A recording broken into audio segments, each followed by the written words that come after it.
안녕하십니까. 주님사랑교회 삶의 고백 시간입니다. 오늘은 추수감사주의를 맞이하면서 우리가 이 주간을 어떻게 보내야 할지 함께 말씀으로 나누려고 합니다. 오늘 말씀의 제목은 일상의 감사.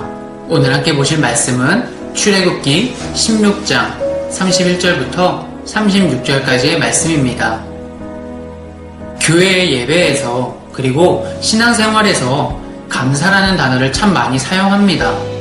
그래서 어쩌면 감사라는 단어 자체에 큰 의미를 두지 않는 분도 있을지 모릅니다. 오늘 이 시간의 말씀을 통해서 버릇처럼 말하는 혹은 의미 없는 감동을 벗어나는 말이 아닌 감사의 필요, 하나님의 뜻과 은혜를 깨닫는 시간이 되길 주의 이름으로 기대하며 나아갑니다. 이런 말이 있습니다. 행복해서 웃는 것이 아니라 웃어서 행복한 것이다. 청소년 청년들에게는 연예인 노홍철이 방송에서 사용한 말로 익숙할 거예요. 실제로 이 말은 심리학자인 윌리엄 제임스와 생리학자인 칼 링게가 제시한 이론에 기초하고 있습니다. 저는 이 말을 우리의 신앙생활에도 적용할 수 있다고 생각해요. 감사의 이유가 있어서 감사하는 게 아니라 감사하기 때문에 감사의 이유가 생겨난다. 자연의 이치대로라면 이유가 있어야 결과가 있는 게 맞아요. 그러나 우리의 삶은 내가 알 수 없는 감사의 조건들로서 내 삶이 이루어가고 있다는 걸 우리 모두가 믿음 안에서 경험하고 또 그렇게 살아가고 있습니다. 교회 안에는 교회력이라는 일정이 정해져 있어요. 우리가 흔히 알고 있는 절기들이 바로 여기에 속해 있죠. 모든 절기가 각각의 의미를 가지고 있고 중요한 날들입니다.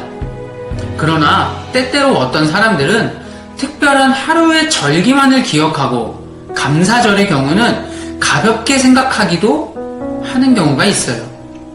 성탄절과 부활절은 예수님의 탄생과 죽으심과 부활이라고 하는 특별한 날로서 기억해야 된다 강조하기도 하지만 매주와 예배 그리고 삶에서 이야기하는 감사에 대해서는 그렇게까지 강조하지 않고 또 기억하지 못하기도 한다라는 거예요. 그러나 하나님께서는 성경의 가르침을 통해 감사의 날을 지켜야 한다고 분명하게 말씀하십니다. 하나님은 출애굽 이후에 이스라엘 백성에게 3가지 절기를 명령하셨어요. 무교절, 맥추절, 수장절. 자, 무교절은 유월절이라고도 합니다. 애굽에서 인도하신 하나님께 감사하는 날. 자, 맥추절은요, 초실절이라고도 해요. 수확의 기쁨을 감사하는 날. 자, 3번째로 수장절은 초막절이라고도 합니다. 곡식을 저장하고 지켜주시고 보호해 주신 것에 감사하는 날. 자, 이처럼 하나님께서는 감사라는 고백을 기억하고 지키라고 명령하고 있습니다. 오늘 말씀의 제목, 일상의 감사. 우리는 과연 일상에서 얼마나 감사를 기억하고 살아갑니까? 여러분은 하루에 감사라는 단어를 몇 번이나 사용하나요? 하루에 감사라는 감정을 얼마나 되새기나요? 일상에서 할 수 있는 감사를 한번 생각해 보세요. 굉장히 많다는 사실에 놀라실 수도 있습니다. 편안한 잠자리가 있어서, 일할 수 있는 일터가 있어서, 커피를 마시며 쉴 여유가 있어서, 오고 가는 중에 사고가 없어서, 사랑한다고 말할 수 있는 가족과 친구가 있어서. 아주 세세한 부분까지 우리의 일상을 생각해 본다면 감사의 조건은 차고 넘쳐날 겁니다. 그런데 우리는 그 감사의 조건들을 매일 고백하지 못한다는 거예요. 우리의 삶이 감사로 가득 채워지게 되기를 주의 은혜로 부탁드리며 소망합니다. 저도 이 말씀을 준비하면서 생각해보니 참 감사한 게 많더라고요. 상황에 어려움이 있음에도 말씀을 나눌 수 있는 이 교회, 사역에 자리가 있다는 것도 감사하고 몸과 마음이 건강해서 하나님의 비전을 꿈꿀 수 있다는 것도 감사하고 하나님이 주신 사명 가운데 하나인 가정을 이루었다라는 것도 아주 감사하더라고요. 그래서 오늘 저는 이 말씀의 주제를, 이 감사의 주제를 하나로 모아서 나누려고 합니다. 이렇게 많은 감사의 조건 중에 한 가지를 우리가 이번 한 주간 실천함으로써 하나님을 향한 고백이 끊어지지 않게 해보려는 거예요. 일상에서 쉽게 할 수 있지만 감사의 표현이라고는 우리가 잘 생각하지 못하는 것, 바로 식사 기도입니다. 식사 기도는 밥 먹기 전에 잠시 하나님께 드리는 기도를 말합니다.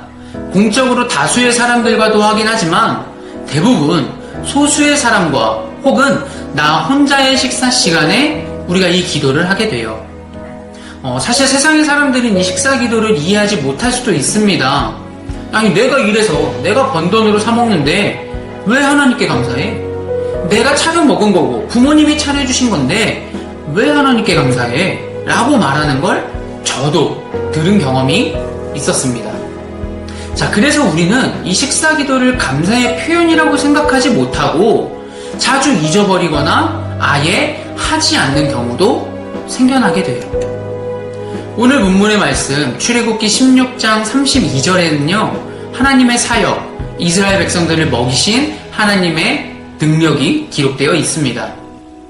자, 지금 이 성경 속에서 이스라엘 백성들은 애굽에서 도망쳐 나와 광야길을 걸어가고 있어요. 당연히 농사를 지을 수도 없고요. 농사를 짓는다고 해도 기술이 부족한 상황입니다. 그런 상황에서 하나님은 그들에게 양식을 주었다라는 거죠. 그것도 매일. 거기에 주시는 양식이 꿀 섞은 과자와 같다. 어떨까요? 자신들이 농사를 지은 것도 아니고 나무를 심어서 열매를 얻은 것도 아닌데 꿀 섞은 과자 같은 맛있을 것 같은 양식을 매일 받았다. 이스라엘 백성들이 어떻게 감사하지 않을 수 있겠습니까? 지극히 현실적으로 생각해 볼 때 이스라엘 백성들은 하나님의 베푸시는 은혜에 감사하고 기도했을 겁니다. 당연하잖아요. 저는 지금 우리에게 이와 같은 고백이 필요하다고 확신하는 거예요. 세상이 불안정한 이때에 매일 살아갈 힘을 주시고 은혜를 베푸시는 주님을 기억하고 기도하는 것이 마땅하다고 생각합니다. 내가 먹고 마시는 이 모든 것 또한 내 능력만으로 되는 것은 아니라는 거죠. 하나님이 내 삶에, 나의 일상에 깊이 관여하여 주셨기 때문에 가능한 감사의 조건이라는 것입니다. 식사 기도는 쉬워 보여요. 그만큼 자주 잊어버릴 수 있습니다. 그래서 식사 기도는 더욱 위대한 감사의 고백이 될 수 있어요. 식사 기도하는 매 끼니마다 하나님을 기억하고 있다는 얘기니까요. 하나님에 대한 믿음의 확신이 이 식사 기도 안에 녹아 있음을 기억하세요. 주님의 사역을 감당하고 그 감당한 기쁨을 아는 사람이 할 수 있는 게 식사 기도라고 여기실 수 있으면 좋겠습니다. 이제 말씀을 되새겨보고 이 말씀을 마치도록 하겠습니다. 오늘의 말씀 제목, 일상의 감사. 정말 어려운 게 일상에서 하는 겁니다. 특별한 하루에 하는 건 생각보다 쉬워요. 어버이날, 부모님의 생신, 이런 날은 특별한 하루이기 때문에 선물도 드리고 편지도 쓰고 사랑한다고 말하는 것도 할 수 있어요. 그렇게 어렵지 않습니다. 그런데 평소의 하루에서는 부모님께 표현하는 게 쉽지만은 않더라고요. 마찬가지입니다. 성탄절, 부활절, 특별한 때에 사람들에게 다가가고 복음을 전하는 건 생각만큼 어렵지 않습니다. 그러나 평소의 하루에서 복음을 전하고 사랑을 전하는 건 생각보다 쉽지 않습니다. 여러분께 간절히 부탁드립니다. 여러분이 일상에서 하는 이 짧은 식사 기도가 복음을 전하는 특별한 하루가 될 수 있다는 걸 기억해 주세요. 베드로의 신앙만 특별한 게 아니고요. 바울의 신앙만 특별한 게 아니에요. 우리 모두의 신앙도 특별합니다. 이런 말이 있죠. 익숙함에 속아 소중함을 잃지 말자. 평범한 하루라는 익숙함에서 식사 기도라는 소중함을 잃지 않는 이번 한 주간이 되었으면 합니다. 나의 그 짧은 고백이, 우리의 그 짧은 기도가 하나님을 향한 감사와 기쁨이 된다면 얼마나 행복한 일일까요? 주님이 주신 우리의 언어에는 주가 일하시는 능력이 있고 권세가 있습니다. 우리의 언어를 감사로 가득 채우고 우리의 삶 또한 기도로 채울 수 있게 되기를 주님의 이름으로 부탁드리며 축복합니다.